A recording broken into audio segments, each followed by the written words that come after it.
Are you ready to take your business to the next level? Every day there are countless books and articles that are published offering the key on how to make your business a success. It's easy to feel overwhelmed trying to keep up and run your business. That's why Deb Creer created the Business Power Hour.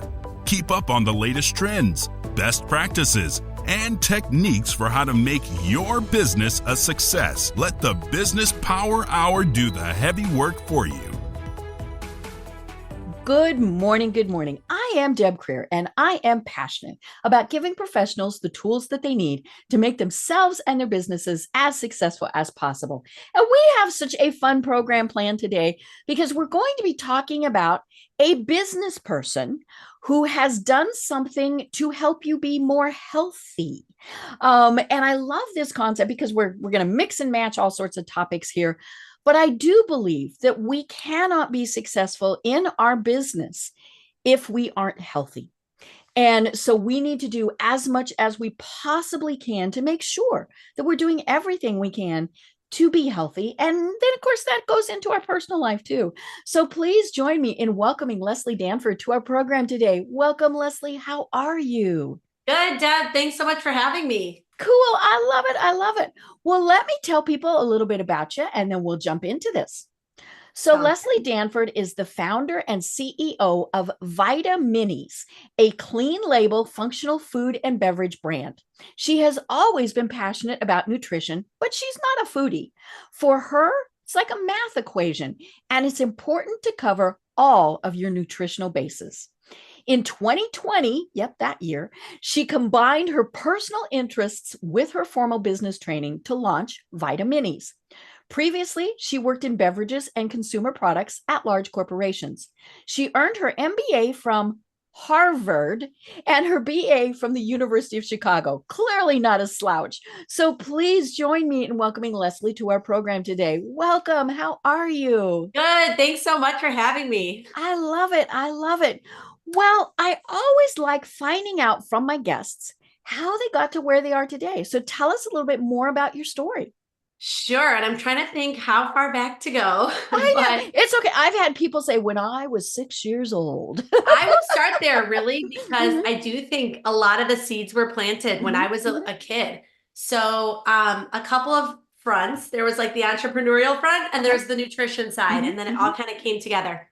So on the nutrition side, I grew up in the 80s and my mom traveled for work. So she was on the road working and my dad, who was a scientist, was on point for my meals. I was an only child for most of my childhood. It's a little unusual back then to have your dad on point, and there were no cell phones or FaceTime or anything like that. So my scientist dad was in charge of meals, and he would talk about meals like, we need our protein, we need our vegetables and our vitamins, and we need our carbohydrates. And like, it was like the math equation. And that is still how I think so it. And it's funny because I assumed for a while that everyone thought about food that way. But as opposed to, I just want a bowl of Fruit Loops. Yeah. So no, that is not how everyone thinks about food. But that was like a big foundation for how I think about eating. And my dad was also, I wouldn't say he was like anti-medicine, but he was always kind of like, we don't need to just jump to taking a pill. Let's see what we can do with our food and our exercise and our sleep first. So that sort of nowadays, I think, is this food is medicine trend. But the seeds were planted for me when I was a kid. On the entrepreneurial side, I also, as a kid, had that bug. So my mom likes to tell about all the different businessy type ventures that I did. So I would write books and ask to borrow money to copy them. Write books, I mean like coloring books. And ask for money to copy them and then go sell them on the street. So I had these kind of tendencies. And then in college, I actually was part of a group called the Chicago Entrepreneurial Group, where I met my husband, who is also an entrepreneur. And so even in college, I knew I wanted, like, there was something about starting a business that was exciting to me, but it took me a while to get around to it. So I had more of a traditional business career path in the beginning of my career. So I worked in finance for a little while. I went to business school. I always liked working in consumer products because to me, products that you can touch and feel that people use every day is kind of where it's at. So after business school, I worked in consulting for several years in consumer products and had a chance to learn a lot about how that kind of business works. And then after I was in consulting, I worked in beverages, in alcoholic beverages. Ooh. Yes. So that was an interesting experience because I learned a lot about beverages, but I did feel like there was this sort of inherent tension working in that space because we would see a lot of research coming in about how people wanted clean label, functional, better Right. for you. And there was nothing we were going to do with that research in the alcoholic beverage space. But in my personal life, I thought, yes, like this is great. This is what I want this too. You know, the whole food is medicine movement, functional food. So it was an interesting time. I learned a lot about beverages, but I kind of felt torn between what I wanted and thought was great, but what versus what I was doing, which is definitely not health. But I started just kind of filing away the information and thinking like someone should do this. And fast forward towards the pandemic, I had just moved out of the alcoholic beverage industry into the hospitality space in 2019. Oh no. Yeah, so needless to say, pandemic rolls around, alcoholic beverages are booming, and the company I went to work for, which was a high growth hotel company, ended up shutting down for the most part. So I was out of the workforce. My kids, which had been in daycare, were at home. Their daycares closed down. My husband was still working because he worked remotely. And I was sort of thrown out of my element. And I thought, okay, I'm on point for the nutrition. I got to prepare meals and everything. But it's hard to do that and get all your nutritional needs met from food. Didn't like supplements. Pills make me nauseous. Gummy vitamins taste good, but they're really sugary. Didn't want to do it every single day. And I said, where is that clean label, functional food or beverage that delivers the nutrients and the function without all that extra stuff? And I didn't see it. And I had known from my time in the beverage industry, all this research was saying that's what people wanted, but I did not see anything like that. You silly millennials just want to be healthier. I know. Well, hey, I enjoy my unhealthy stuff too, but it's like you gotta have that foundation first. Right. So I didn't see anything like it. And it sort of started, the seed was planted in my mind. And I would not say that I immediately said, okay, I'm not going back to corporate. I'm gonna start a company, and it was more like I couldn't quite forget about it. And I started tinkering and investigating as I was still looking for other jobs at the same time. And one thing led to another, and that was how Vitaminis started. I love it. So much fun. And I mean, not only did you launch your company during COVID, you were 8 months pregnant. I mean, it was kind of one of those things where, it was, but if anything, it kind of forced those creative juices to be going. Totally. That is definitely true. I think being out of my element was a big part of it because when you're in your routine, you get up, you do your thing, you go to your job. Right. You don't necessarily your brain doesn't have the chance to make connections that it wouldn't otherwise make. And it really took getting out of that grind to have the idea. Right. And it's funny, I joke about millennials. Well, we of course raised the millennials. So, and I think obviously the baby boomer generation really did start thinking, okay, a Big Mac is nice, but right. And all of the various things. And I like fast food as much as the next person, all of those things, but I also start thinking about what is it really that I'm eating? The processed food. When you look at something and realize that it has a shelf life of months, maybe years. Now I laugh and I joke and I say, okay, I've had so much of that I will live forever because I have all those things in me, right? But it can't. I understand why they do it. I mean, we all can't just go to the farm and pick what we're doing, and but and so we have to have some degree of some things. But as you said, we need to counterbalance that with being as healthy as we can. And having a treat is fine, but it's it should be a treat. And the really funny thing is I have noticed that and a lot of people I've talked to that have gone much healthier, whether it's cutting down on sugar, which is a big thing, cutting down on alcohol, well, maybe that's a growing trend though. Right. And I remember when I was in the industry, Gen Z does not drink alcohol. They use a lot of marijuana, but I'm from Colorado. But yeah, it is one of those things where we do start thinking about it more and more. And so it was so interesting because you sent me samples. And so those who are listening, the sample bottles are about the size of one of those energy drinks, right? So it's not an overwhelming amount that you're going to, sip all morning. It's kind of a glug glug type of thing. And so, but I wanted to read this because I thought this was very important. And so this one is for immune support. And we're going to talk about the two products that you have because you do just do two. But I want to read the ingredients because that's the important thing. And of course, here we go, trying to read this with my bad eyes. Water, orange juice concentrate, pineapple juice concentrate, magnesium citrate, ascorbic acid, which is vitamin C, citrus flavors, zinc, and citrus. There's nothing in there that I have to look up in the dictionary or that I can't even spell. Now, the only reason I stumbled over some words is because they're pretty teeny and my eyes are pretty bad. But yeah, there's only good stuff in here. And I think that's the thing that we're getting more and more conscious about. I mean, even just the people who are saying they're upping their water intake, right? As you take a drink. That's so funny. But yeah, we are thinking more about how we can take care of ourselves and those around us.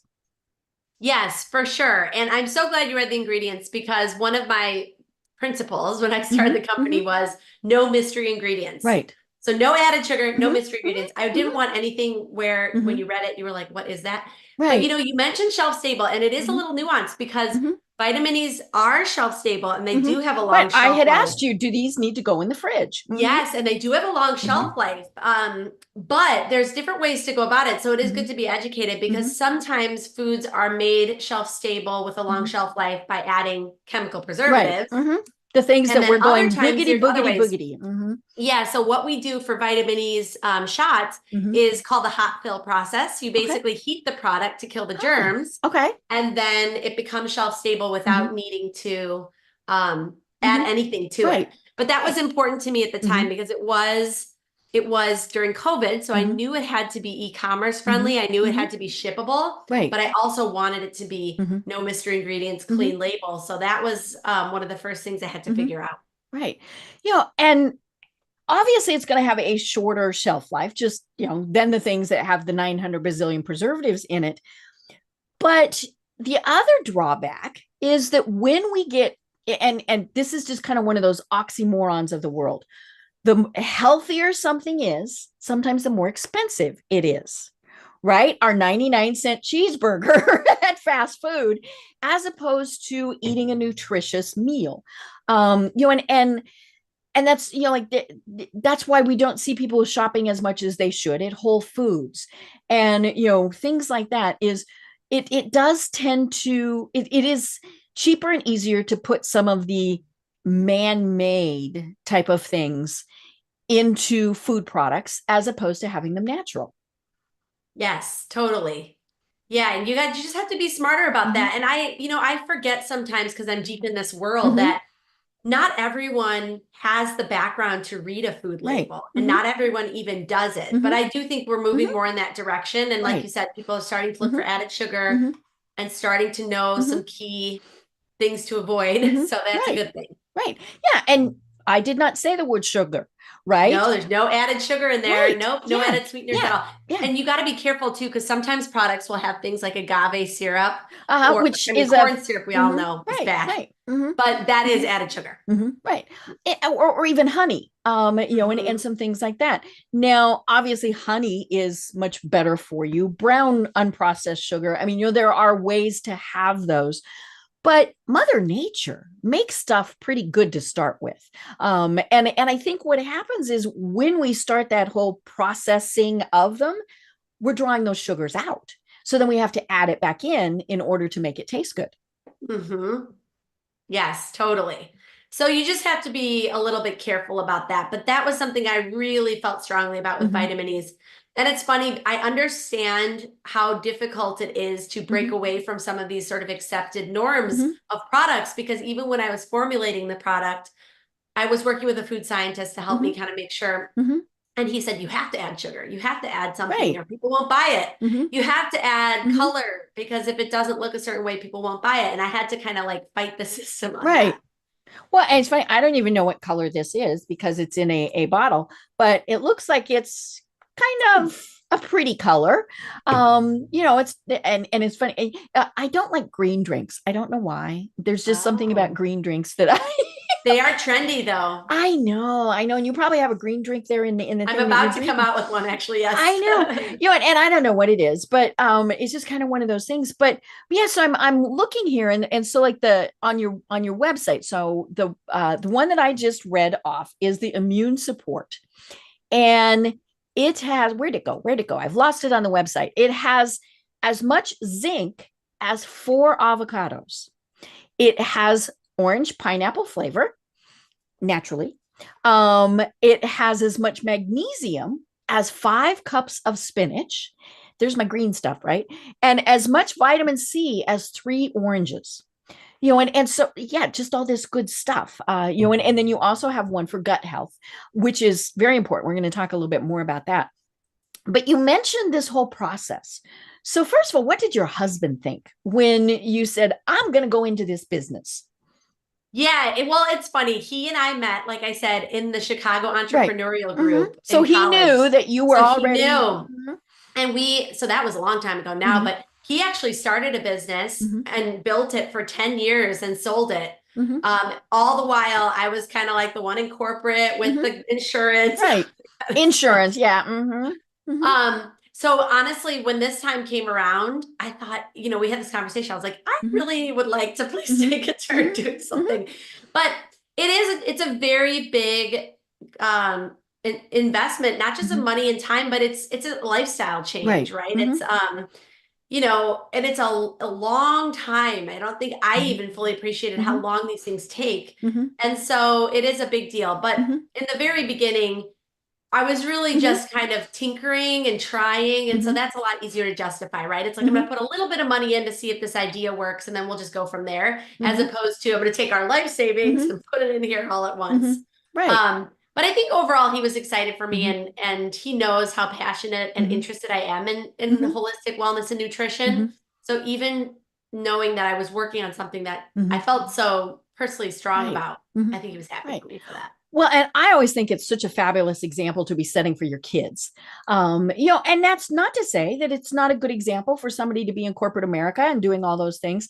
But, I think it's great to show your kids that, there's other ways to be considering, especially from a Harvard graduate, right? Oh, yeah, thank you. I do try to think about that Mm-hmm. because, it's tempting to just share all the big wins, like, Mm-hmm. oh, let's go to the grocery store and find Mm-hmm. vitamins on the shelf. But I Oh, also yeah. Isn't like that to fun? share. The first time, did you take lots of pictures? Oh yeah, they thought that was really cool. But I also try to share with them Mm-hmm. like some of the rejections. Like, Mm-hmm. I told them, I pitched to this big name retailer Mm-hmm. that they heard of, and they said, Mm-hmm. "Oh, how did it go?" And I said, "Well, they're not ready to do it yet." And Mm-hmm. and it's big, but it's important for them to Mm-hmm. understand that is part of the Right. process, Mm-hmm. and it doesn't mean you're gonna quit. You're just gonna Mm-hmm. keep trying. Right. So Right. yeah. Well, and we've talked about on this program a lot that failures lead to successes, and we Yes. have to learn from those failures in order to be successful. Mhm. And I don't think there's probably anything that hasn't come about from, some type of failure. And obviously there's lots of different degrees of failure.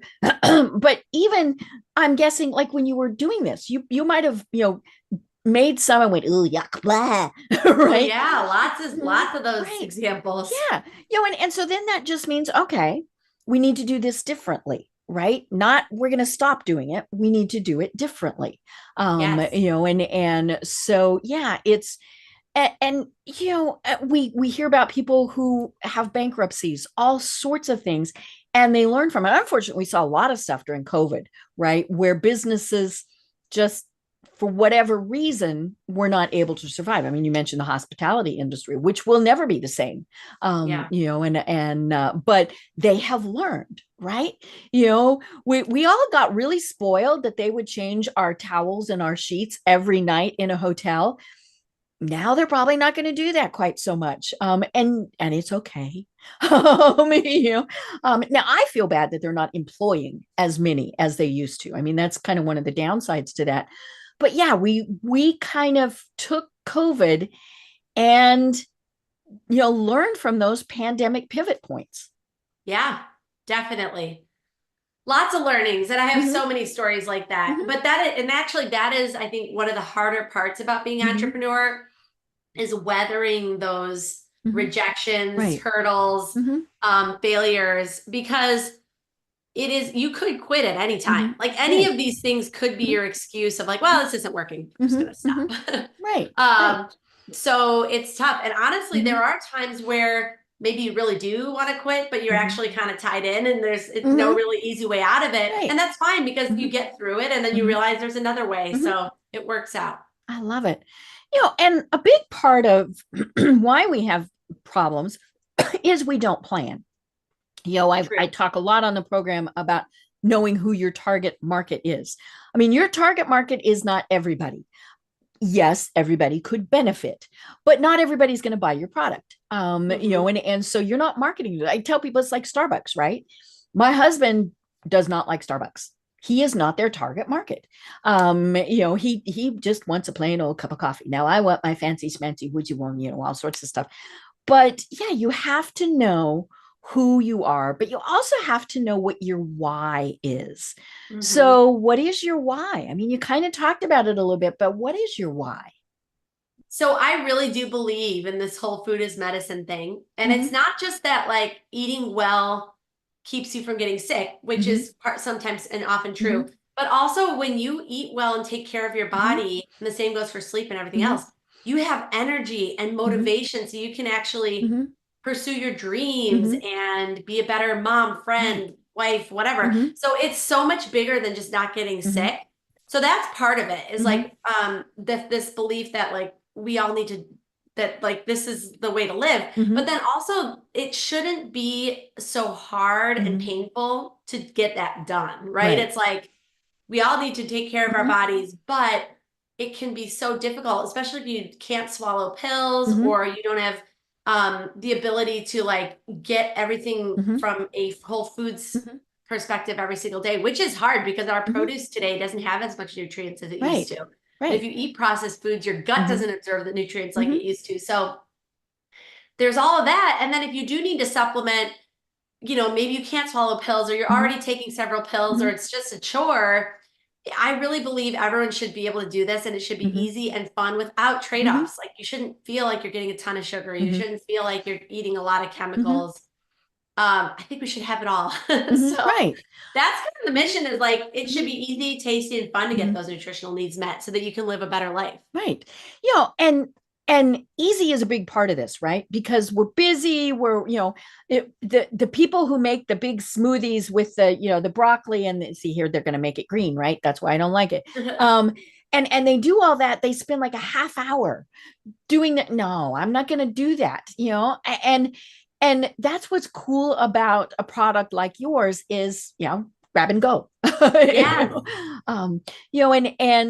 But that I think that does play into this is there are people who love that. It's funny. I got, especially during COVID, more into cooking and taking my time and doing all those things. Now I have a kitchen that is kind of, it wouldn't be a chef's kitchen, but it's, I got a lot of counter space, all sorts of stuff like that. And I'm just cooking for me and my husband, which is always kind of the challenging thing, right? Which makes it easy just to pull the frozen pizza out. But part of it for me is that process. The chopping, the doing all. Now I don't like the planning. No. Yeah. No, just somebody tell me what meals I'm supposed to fix and I'll do everything else. But it is, it's therapeutic to me to be cooking and doing those things because as I'm doing that, I'm focusing on don't cut your thumb off, as opposed to somebody was mean to me today, or this didn't work, or whatever. And how much is just the right amount of salt, and all of those things. But we're also thinking more about, okay, I don't have to go to a gym and work out. I can do a walk. I can get outside. And of course, we saw that a lot with COVID. Where people were getting out and about. I think part of it was we just went stir crazy. But we got out, we discovered those things. And then the bad part is we got out of that habit, right? We went back into real life. So it was just kind of interesting, those times when we were more in touch with what was going on. Yeah, totally. And it's true. You have to kind of understand what brings you joy. Like if something brings you joy, great. I just was speaking to someone else who's more of an exercise physiologist, and she was saying, if you love cardio, great, but cardio is not necessarily like the most important exercise. You need weightlifting and stuff like that. But like if it brings you joy, go for it, you know? Same with cooking and all this stuff. Yeah. I look at somebody who is a marathon runner and I'm like, no. I've done it a couple times. And I mean, that's just not me. And I grew up, I'm an only child also. See, this is why we get along, where my mom firmly believed that sports were very important to participate in, especially the team aspect, which I understand that. But oh my God, am I so not graceful? I could be dribbling the ball and trip over the line in the floor, right? And all the running drills, and that was just never what I wanted to do. And so I grew up not liking it. But you send me out to take a walk and I'm a happy little camper. I'm actually doing a fundraising right now for the American Cancer Society where we're supposed to walk with our dog. It's it's very specific. I mean, it is, 30 miles walking with your dog in June. And people went, oh my God, you're walking 30 miles a day. No, 1 mile a day.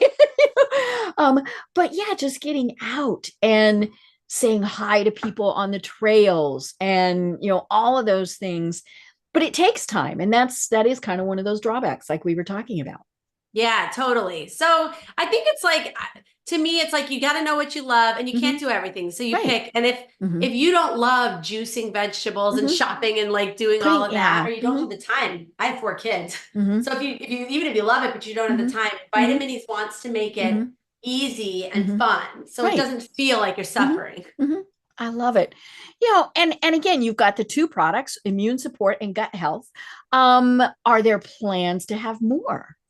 Yeah. So funnily enough, my 3rd one that I'm planning is called Daily Greens, and it is a green shot, similar idea. Well, if you hide it in a bottle that I can't see, that's okay. Oh, but it's going to have a green label, so you'll know. Okay.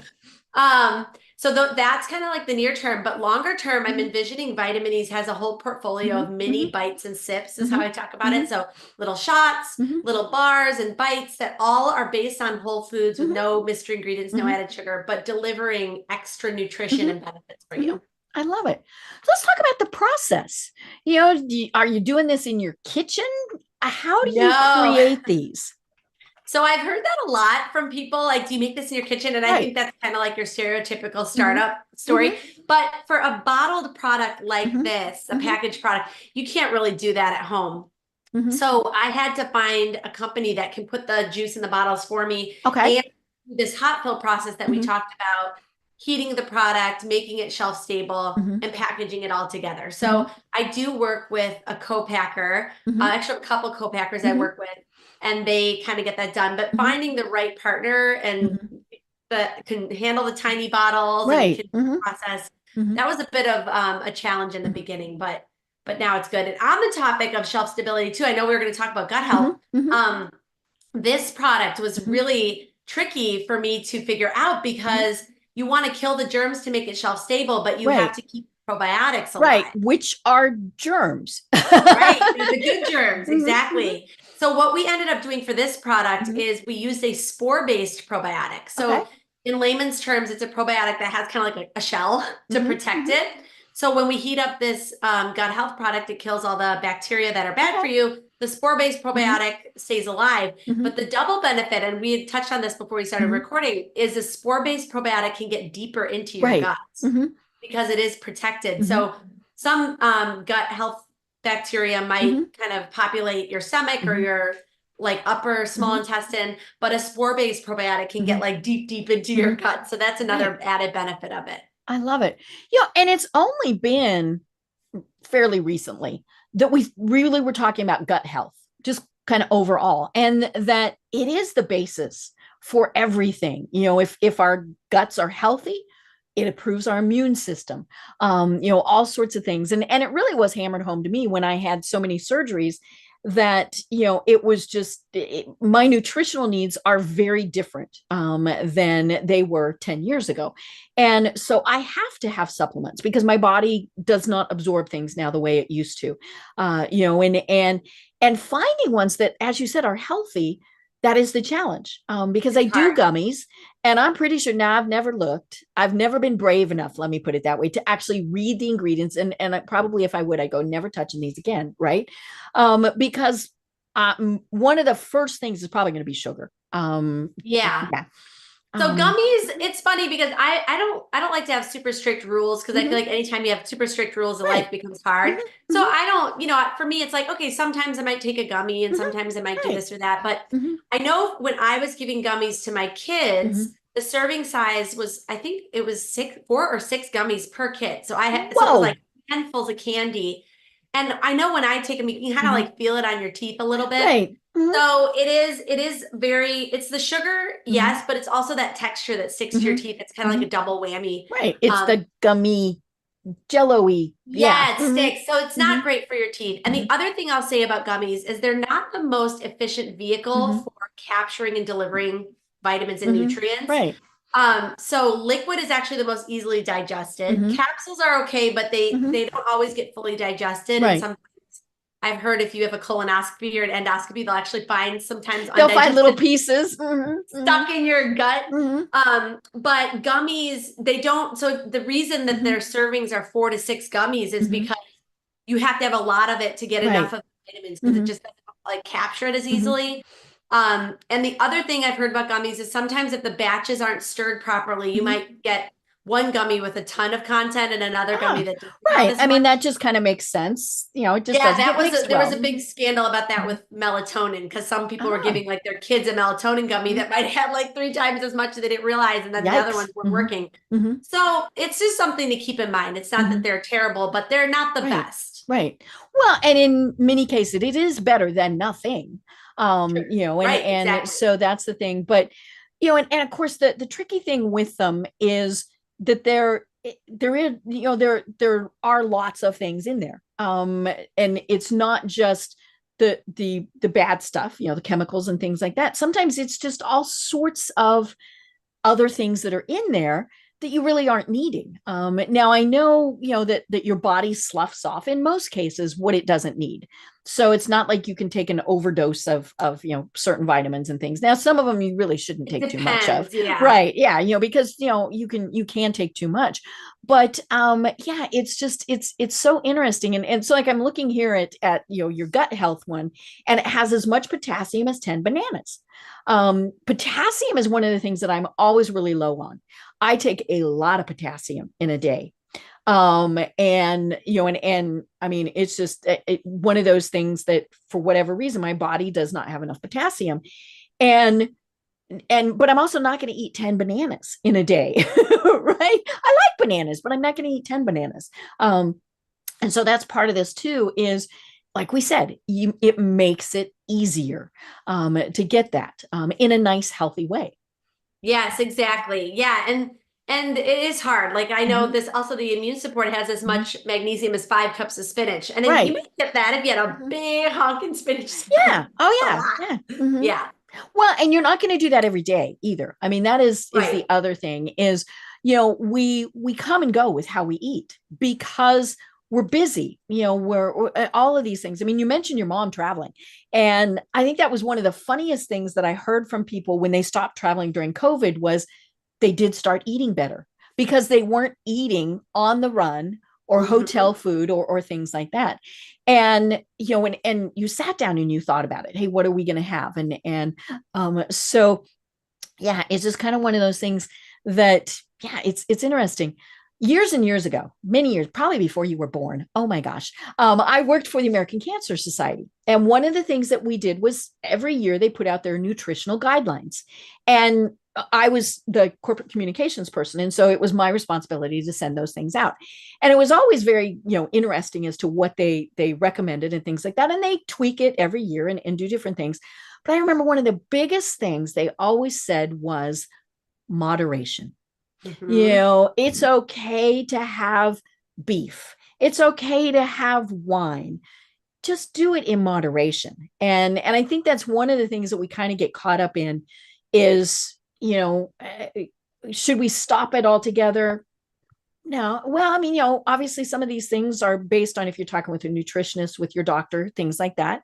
But also, moderation really is okay. Like I can do one little piece of chocolate and be just as happy as if I eat an entire chocolate bar. The little piece of chocolate is much better for me than the entire chocolate bar. Yes. Lately, I've been loving those Dove ice cream bites. They're like this I big. know. And you can have one, right? And you really are just as satisfied. And actually, it's more satisfied because you're not feeling that sugar rush, and then the crash. You know what's funny? I have some of my best customers. I did a survey of my best customers of what they think about Vitaminis, and a couple of them said they think of it as a treat. And the way they're taking it is after a meal when you have that like it's dessert. Okay. It's a little sweet. And or at breakfast when you're really craving orange juice, but you don't want to have like a giant cup of it. You just take your one shot. And I was like, that is such a compliment to have someone think of your product as a treat. I love that. Well, and then of course that really helps with kids, and so because if they're thinking it's a treat, they're going to do it. I mean, I come from the generation of Flintstone vitamins, where kids took their vitamins because they were these cute little Flintstones, right? And same with gummies. Kids do think of those as treats. Yeah. Yeah. And it's like, as a parent, you want to give your kid treats, but it's all the better if you can kind of feel like you're getting some extra nutrients involved in there as well. Right. So you did all of this in basically 2 years. And I love that you mentioned the importance of getting good partners. Did you do outside financing? At the beginning, no. So I had the benefit of starting my company a little bit later in my career. So I did have— You had a little cushion. Okay. Some to invest there. But in the beginning, we were growing online organically and slowly, and it was very feasible to do that. But then now that we are expanding into retail, that is a much more expensive proposition. It's the scales are larger, you need to supply 100 stores of product. And also it's the inventory, like just making enough product to do that. So I have now brought in some outside funding from individual investors. So like angel investors. Okay. And I think that's a pretty typical progression for a consumer products company, because it does take quite a while to build traction and a platform. A lot of people kind of start self-funded or bring in angels before you get to that institutional funding. Right. Yeah, it's not everybody goes on Shark Tank, right? I watch that show every once in a while, and I'm just amazed. For one thing, I'm amazed at the sharks, right? The investors. I'm like, oh my gosh, to just say, okay, I'll give you $100,000. Wow, really? Don't we all wish we had friends like that? Yeah, right. So, well, one of the things that I noticed is that you sell your product on Amazon. And I love that. How did you get started? And what's it like dealing with the big guy? So, to me, Amazon is a little bit of a necessary evil. I hope no one's from Amazon's listening. Not that they're evil, but as a business owner, I like people to buy. If they're going to buy online, I'd like them to come to my website, because then we have a direct relationship. I can follow up with emails. They engage with all of our wonderful content. I know a little bit more about them. On Amazon, it's a black box. So I really don't know much at all about the people that buy my product. I do not have their emails. Right. Yeah. It just goes and that's it. It just goes. So but on the other hand, I really like the whole mission of the company is making this easy, tasty, fun. So if you do your shopping on Amazon and that's where you want to get the product, great. So that's why I say necessary evil, in the sense that you got to be there for people, but I would much prefer people to come to our website. Right. But the process to get set up with Amazon is a little bit onerous as a small business. There's a lot of paperwork and vetting, but I'm glad for that as a consumer and shopper. Right. Yeah, you want to know that That's what you're comfort. buying is a real product. And a lot of people don't Yes. realize that most products sold on Amazon are third-party type of things. Yes. But you do have to be careful because there are still some strange products. Like I've had personal experiences ordering things on Amazon. They come and it's not what you thought it was. But but as a vendor who's set up on Amazon, they do really vet and make sure and check you and your identity and your products. So that took a while. It's their reputation that's on the line. Yeah, right. So that did take a while. But once we got through that, our next big challenge, which is a little bit specific to Vitaminis, was the name, which originally I thought Vitaminis would be a great name because it was so close to the word vitamins. But the problem for several months, probably about 6 or 9 months, was that Amazon would auto-correct. Vitamins. So if you put in Vitaminis, it would automatically show you results for vitamins. Now that sounds good, but the reality is then you get thousands of products as opposed tons of money for that keyword. So that was a big challenge. Over time, the algorithm gets smart. So once it realized that people were actually searching for something called Vitaminis, then it stopped the autocorrection. So that was good. Then we ran into a second challenge, which is even when it didn't autocorrect, some of the big vitamin brands buy the word Vitaminis as a typo. It's a little bit of the cheating process. Yeah, as a typo. So they think, oh, you meant to write vitamins and you accidentally wrote vitamins. So that is something that over time the algorithm will eventually figure out, nope, this is a brand. But other big brands have more money to spend on keyword search results than we do. So Amazon has been a tough, it's been a tough platform for a number of reasons. But for customers that hear about Vitaminis and want to find it on Amazon, and that's easy for them, then we're there. But it has not been a source of a lot of new customers, just given these challenges. And it's also expensive. You have to pay for the keyword. So let's say I want to buy the keyword immune support or immune or whatever.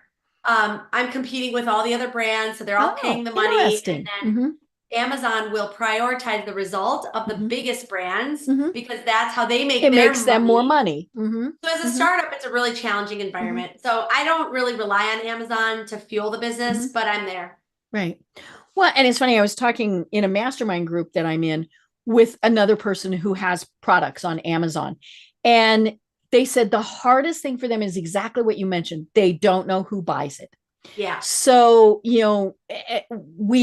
we all like to build relationships with the people who buy our product, especially when you want to say, hey, we've got something new, we've got a special, we've got whatever, and you want to add them to your newsletter and, all these things. And you don't get that from Amazon, because they're, for a variety of reasons. For one thing, they don't want them buying direct from you, right? They want it to still go through Amazon. But yeah, so it's hard to build those relationships. And I know a lot of people who decide they're not going to do it. They're still, and the gentleman that I was talking with, he said, he knows he's just going to be smaller, but he'll be better because he will have relationships with the people and be able to send out his monthly emails to them. And then of course, part of it was, well, could you add that in your packaging, sign up for our newsletter, and you've got a little QR code on the bottles, and so that way you can talk about that. That's a huge part of our strategy. So on the website, I'll show you, we sell 12 packs. So we sell these boxes. Cool. Yeah. But it's a bigger price point because you're committing to buying 12 of them. So what we've now done, now that we're in retail, most of our retail sales are individual bottles. And this is a much more affordable price point to try the product. Okay. So what we're doing now is people try the product in store. If they like it, they scan the QR code that you mentioned. They can join our email list. And then we can introduce them to our 12 packs and subscriptions. And we have great subscription rates. Our average subscription length is 15 months. Okay. And our average repurchase rate on our website is 62%. So once people come to the website and they try it and they stay. So that's been a great model because the retailers are happy because people are buying the singles and they're getting good sales on that. We're happy because we're converting people to the larger pack sizes that aren't sold in retail, and it works out really well. So that's our strategy to expand going forward. I love it. Now, is it only here in the US? I'm assuming no, because Amazon is wherever, but I don't Yes, know. it is Amazon US for now, Okay. primarily because of some of the labeling requirements for Ah, food and okay. beverage Okay. in the US. Hmm. But I'd love to expand internationally Hmm. at some point. I love it. And of course the whole thing with international is they think of food differently. And in many cases it is much more, they're not dealing with the preservatives and all of those things. They're eating more fresh foods, more things like that. And so this, I could see where this would be a big appeal. Yeah, totally. I mean, I think there's a lot of opportunities for it Mhm. all over the world. So Mhm. someday I'd love to be Mhm. everywhere.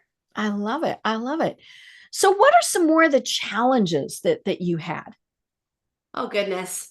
Well, I kind of touched on it earlier in the Mhm. discussion, but I think the mental Mhm. challenge is tough, just Mhm. managing yourself. Mhm.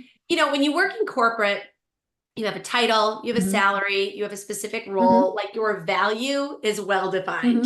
Mhm. You're like, this is my role. This thing over there, that's not my problem. Mhm. If the company, unless you're the CEO, Mhm. if the company doesn't do well, that's not, I was doing Mhm. my job. Mhm.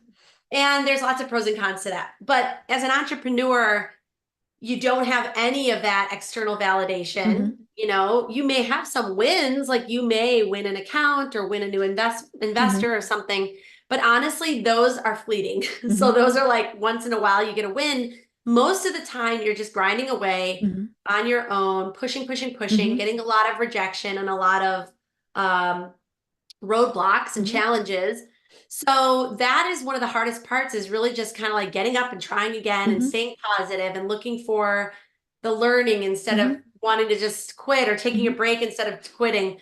So that's, I think, one of the bigger challenges.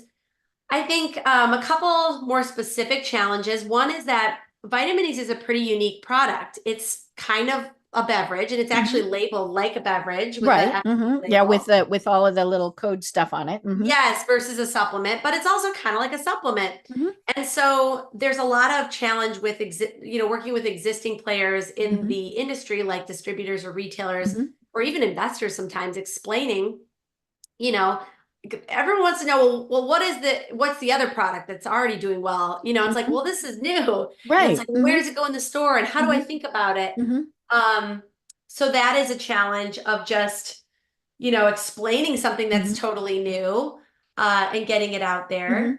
Mhm. And then I think in general too, building a consumer brand is tough. Mhm. I heard once you need 7 touch points before you buy a consumer Mhm. product. Mhm. And I would argue that for a product like Vitaminis, where you're actually Mhm. drinking it and it's like a nutrition product, you Mhm. probably need even more than that. So let's say it's 7 to 10. Right. That's hard. Mhm. So like if let's say I put out a social media post and you're Mhm. scrolling through and you see my social media post, you go, oh, that looks interesting. Well, you keep going. Mhm. Well, that was one. And then we scroll right on. Mhm. Yeah, that was one touch point, Mhm. and I may never see you again. Mhm.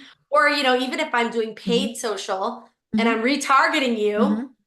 7 times is a lot. Right. And that has been a challenge for us. Mhm. So we've experimented with all sorts of different marketing and sampling. And some things work better than others, like Mhm. sampling events where I can get you to actually taste the product, not just give you a bottle Mhm. for free, Mhm. but actually have you taste it in a store where you can buy it right away. That works Mhm. really well. You Mhm. taste it, you buy it. Right. But a lot of That's other, why people like going to Costco, right? They snack their yes. way around the thing. Mhm. Exactly. But a lot of other formats are tougher. And for a while, I was giving away full bottles at events, like Mhm. maybe like a yoga class. Mhm. I would give everyone at the yoga class a Mhm. free bottle. Well, if you think about the amount of effort, okay, you taste it, great. That's good. Mhm. Okay, now I'm busy. I got distracted. Or Mhm. like maybe I Mhm. I like look at the brand name and then I'm Mhm. about to Google it or I get Mhm. distracted. Or I Google it and it Mhm. auto corrects to vitamins and I can't Yeah. find the brand I Mhm. give up. Mhm. So Yeah, that's my been a real favorite is challenge. Google the word, or I'm sorry, autocorrect is I'm not trying to type duck, right?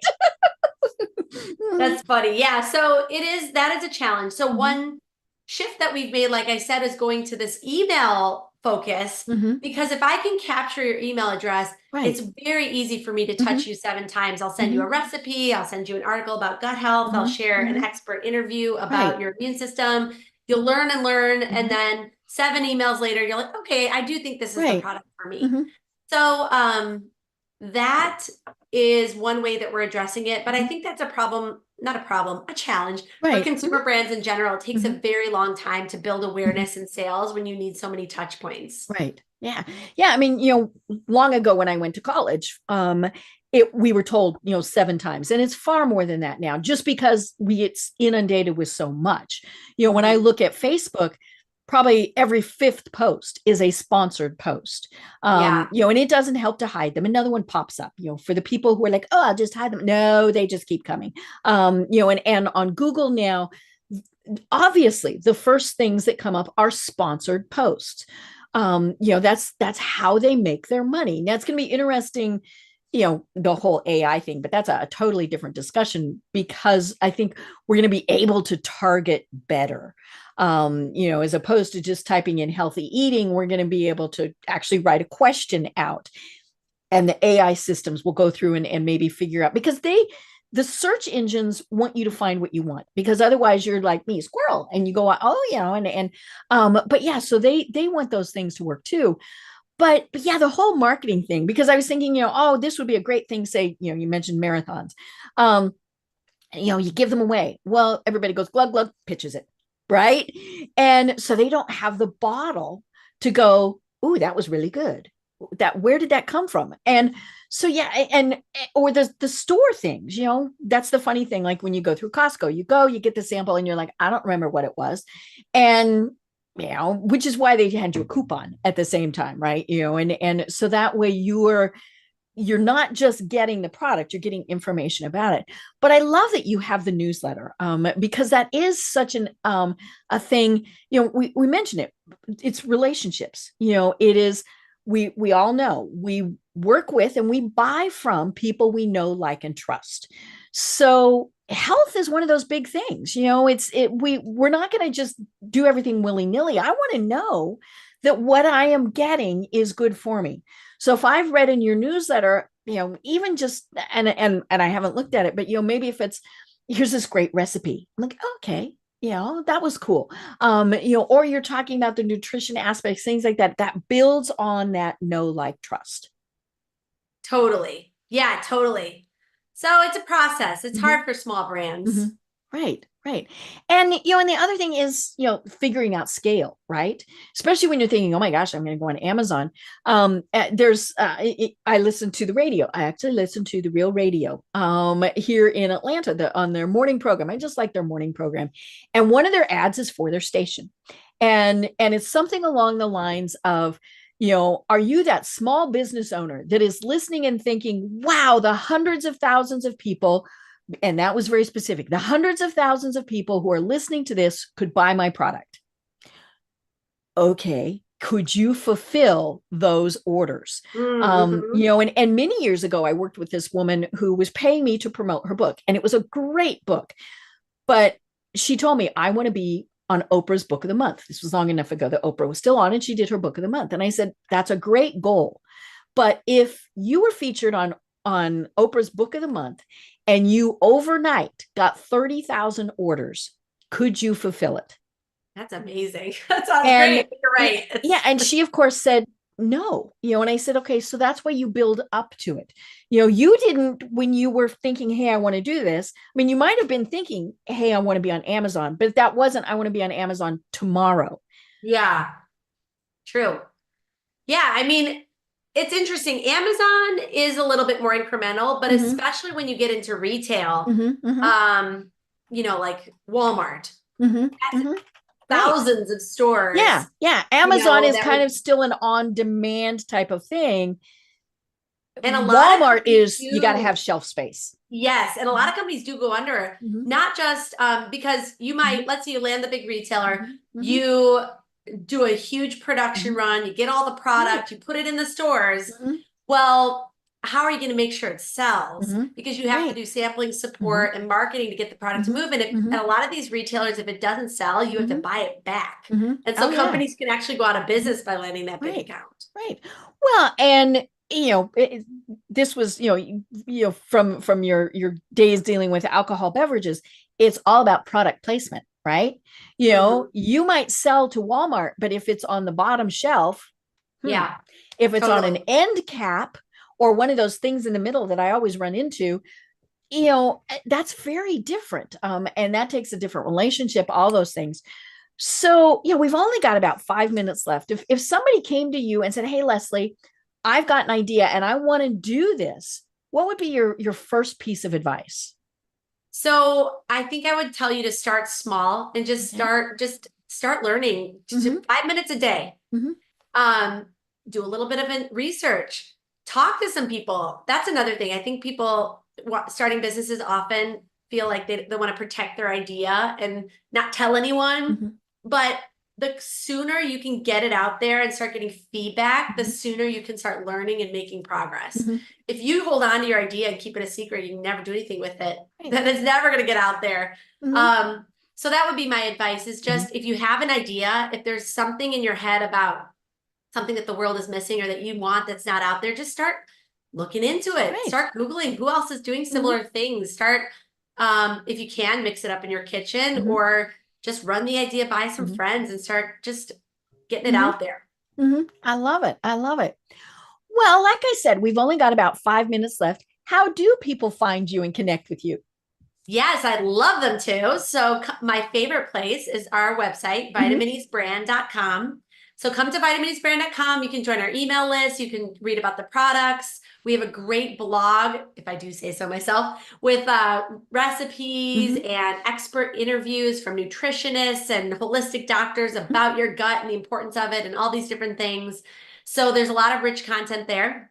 We're also on Amazon and Walmart Marketplace. So you can find us on those platforms if that's the easiest place to find us. Just make sure when you search, you might have to add some keywords like Vitaminis shot or Vitaminis juice to find it.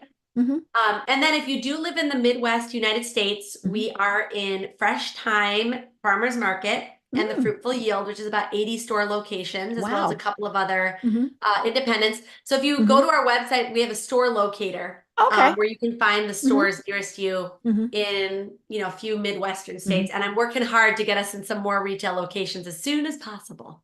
Wild Oats would seem to be kind of a because they are an Amazon company. But yeah, so this has been so much fun, and I'm gonna have to check out more because like I said, I do all these supplements, and are they really doing me any good? I think that's the thing, and so I mean, this is just so interesting. But, and I would love to follow up with you, especially when you launch new products, to find out that process. Was it as easy as it was at the start, or, all of those various things. So, I'd love to have you back on again. But until then, Leslie, do you have any final thoughts that you want to leave everyone with? Just take the chance to, because I had the entrepreneurial bug for like 20 years before I did it. And so it's not to say you have to do it right away, but if you're always thinking someday, just do the tiny little thing. Just put your toe in the water. Because sometimes I think when we say someday, we're really just avoiding doing something that we might be nervous about doing, because it has been a challenging journey. But I am so thankful that I did finally do this, because it is something that I'd always thought about. And even though it may not work out, I don't know. It has been just so fun to work on something that I'm passionate about. So I would encourage you, if you're thinking about that thing, just give it a chance. Oh my gosh. This has been so much fun. Especially to learn about how you did it from the ground up. I mean, that's what is so cool. I'm Deb Creer. I've been having a great discussion with Leslie Danford. And until next time, everyone have a great day. Tune in for our next program for even more trends, best practices, and techniques for how to make your business a success. The Business Power Hour, hosted by Deb Creer, is proud to be part of the C-Suite Network.